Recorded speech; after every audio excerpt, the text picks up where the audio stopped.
Huwag kang kukurap mga par, para malaman mo kung magkano yung ating transaksyon. Yan pala yung mga bagong nagtitiwala sa atin, mga bagong nagsisimula. Let's go mga par! So ngayon nandito tayo sa ating office. Nandito na naman yung idol nyo. At siyempre alam nyo na kung anong meron mga par. Kasi meron tayong transaction ngayon worth of 30,000 pesos. Ito po kasi yung bagong nagsisimula sa atin.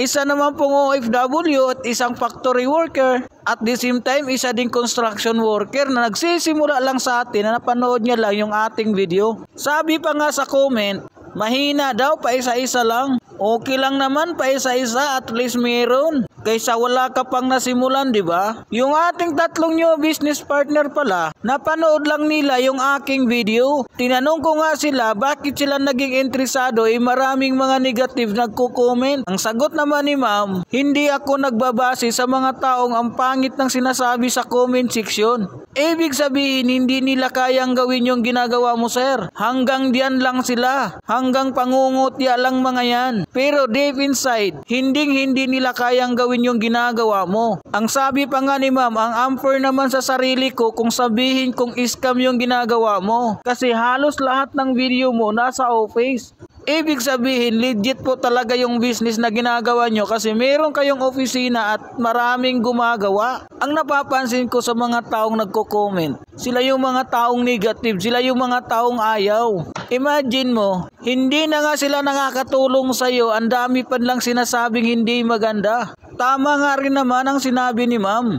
Kung sa bagay, nasa Pilipinas nga rin naman tayo. Maraming taong ganyan. Kaya pagdating sa social media, normal na normal talaga yan sa mga taong hindi mo kakilala at hindi mo nga kaano-ano. Ang galing pa nilang magsalita. Akala ba nila ay nabili nila yung pagkatao ng isang taong nagsisimula sa social media?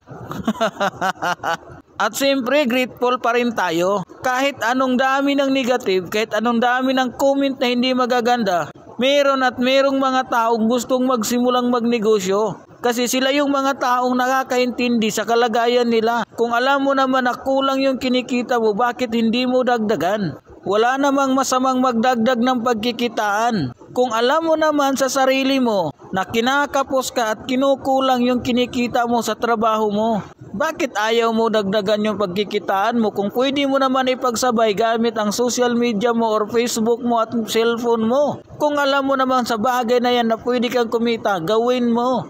Basta ang importante, aralin mo at sundin mo ang sistema, magagawa at magagawa mong kumita niyan. Kasi nga, mayroong nakagawa, ibig sabihin, kaya mo ring gawin. Sabi pa nga ng isa sa nakausap ko, nag-comment siya sa aking Facebook page or nag-message pa talaga siya. Inalam niya yung sistema kung paano. Noong nasend ko na yung video sa kanya, pinanood niya muna. So after mga 10 minutes or 15 minutes yata, kakapanood niya yung video, natapos na. Nakipag-usap siya sa akin sa video call.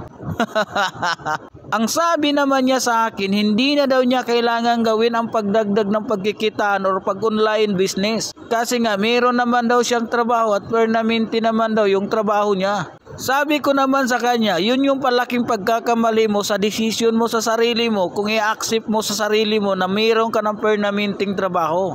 Kasi lagi nating tatandaan, wala ho yung permanenteng trabaho. Maaaring matanggal ka o maaaring magkasakit ka, mawawalan ka pa rin ng trabaho.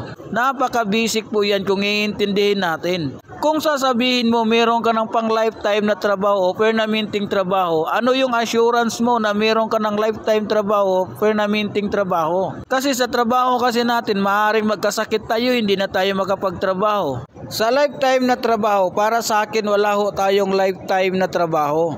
Magtatrabaho lang tayo hanggang sa kaya lang natin, hanggang sa edad na kaya lang natin magtrabaho. Yes, totoo yun, ang trabaho lifetime. Pero ikaw kasi bilang isang tao o katawan mo, hihina at hihina ka. Ibig sabihin, pagdating sa retirement pay mo o retirement age mo, hindi ka na pwedeng magtrabaho kasi nga po, retired ka na. So what if pagdating sa edad na yon wala kang naging investment, wala kang naging napundar sa pagtatrabaho mo. So ibig sabihin, yung gastos natin everyday or pang araw-araw natin, hindi ho hihinto yan kapag nabubuhay tayo. Kaya habang may trabaho ka pa ngayon, pilitin mo magkaroon ka ng extra source of income. Para sa ganon, habang nagtatrabaho ka, meron kang ibang pinagkaabalahan na pwede kang kumuha ng other source of income mo. Kaya sa panahon ngayon, hindi mo talaga kailangan mag-stay sa isang pagkikitaan lamang. Kasi kukulangit at kukulangin ka talaga, lalo na kung meron kang pamilya, meron kang asawa at anak, tapos nagbabayad ka pa ng bills, tubig, kuryente, bahay. O paano na yung pangarap mo? Paano na yung gusto mong travel? Paano na yung gusto mong vacation? Paano na yung gusto mong lifestyle? Ibig sabihin, hindi talaga magkakasya ang minimum. Kahit pa siguro mag-overtime ka, lalo kung may anak ka, may pamilya ka, plus sarili mo pang gagastusin mo. Kulang na kulang talaga yan mga par. Kaya habang bata ka pa ngayon, at kung single ka pa, mas maganda kasi. Unahin mo trabahuin yung future mo. Unahin mong mabuild yan. Pag yan kasi mabuild na yung future mo, meron ka ng savings at meron ka ng negosyo, mas mabilis mong magagawa yung mga bagay na gusto mong gawin. Kaya kung binata ka ngayon o dalaga ka pa, huwag ka muna maghahanap ng jowa. Sakit kasi sa ulo yan, lalong-lalo na parehas walang tiwala. So ang gagawin mo, unahin mo muna yung future mo. Mag-ipon ka, pumasok ka sa mga business, aralin mo, magpaturo ka. So ano ba yung pinupunto ko sa sinabi ko? Ang pinupunto ko, unahin mo trabahuin yung future mo. Huwag mo muna kaagad hanapin yung taong magmamahal sa'yo at mamahalin mo. Madali na lang hanapin yan pag may pera ka na. Oo nga, sasabihin na lang natin na meron kang jowa. So ngayon, paano kayo mag-date kung lagi kayong kinakapo sa pera? Paano mo maibigay sa taong mahal mo kung ikaw salat ka sa pera? Paano mo ibibigay yung mga regalo mo kung ikaw mismo hirap ka rin sa sarili mo? Paano mo ibigay ang wish mo sa kanya? O diba hirap na hirap ka? At tandaan natin, yung pagmamahal kailangan ng pera yan. Yung pagmamahal sa jowa, investment yan. Hindi lang tayo dyan nagtatapos sa I love you, I love you, I miss you, I miss you. Walang ganon. So dyan sa pagmamahal na gusto mong papasokin, merong pera na kakibat yan. Ang tawag dyan, responsibility mo. Kaya mas maganda habang single ka pa, trabahuin mo na yung mga pangarap mo sa buhay. Para kung magkaroon ka man ng partner, hindi ka na salat sa pera, hindi ka nahirap sa buhay. Ibig sabihin, magagawa mo na lahat ng gusto mong gawin at maibigay mo sa taong mahal mo. Kasi nga, habang single ka pa, tinrabaho mo na, pinaghandaan mo na kumbaga. Sa ngayon kasi, nababaliktad ang sitwasyon eh. Ang iba, wala na ngang trabaho, tambay na nga, wala na ngang hanap buhay, ang hinahanap pa nila, love life. Na instead maghanap ng pagkikitaan, ang hinahanap love life. Ang malupit mga par, pag kinukumusta mo, ang sasagot kaagad sa'yo, hindi okay. Bakit naman hindi ka okay? Broken hearted ako eh. Anak ng tukwang lit-lit ng problema, iniisip mo pa? Maraming mga tao ganyan eh. Mas iniisip nila yung love life nila kaysa isipin nila trabahuin yung future nila na para gumanda yung buhay nila balang araw. Kasi ibigay yung best.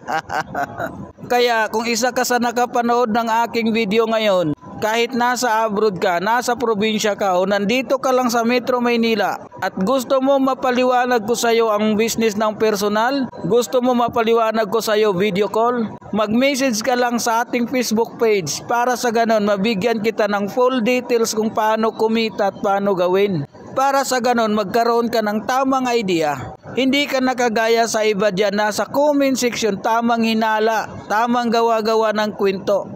Mas maganda, ikaw mismo mag-message, makipag-video call para sa ganon ma-explain sa'yo. Ang kagandahan lang sa ganitong business, kahit may trabaho ka, magagawa mo ito. Kasi gagamitin mo lang cellphone mo, yung Facebook mo, yung messenger mo para sa communication natin. Maituturo namin sa'yo step by step.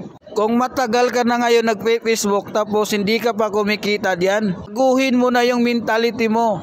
Kung noon hindi ka kumikita sa Facebook mo, so ngayon tuturuan kita dyan paano ka kumita sa Facebook mo. Paano ba magsimula? Kaya huwag kang magdalawang isip, alamin ang sistema. Kasi wala namang bayad kung aalamin mo. Ang importante, nalaman mo ang totoo. Kahit nasa probinsya, kahit nasa abroad ka, pwedeng-pwede ka dito. Kahit sino pwede dito. Ang importante, meron kang pangarap na gusto mong marating. Yun po yun ang pinupunto namin. Lahat ng nakikita mo na transaction ko, karamihan dyan hindi ko po talaga kilala. Sila yung mga taong nagtitiwala lang at napanood lang nila yung aking video at nagtitiwala at ngayon nakapagsimula na po sila. At siyempre kumikita na kasi nga po nagsisimula na sila at ngayon kumikita na. Kaya isa ka sa nakapanood ng aking video at gusto mo rin kumita, gusto mo rin matulungan namin, mag-message ka lang sa ating Facebook page para matulungan ka po namin. At siyempre mga par, huwag mong kalimutan mag-likes and mag-follow sa ating Facebook page.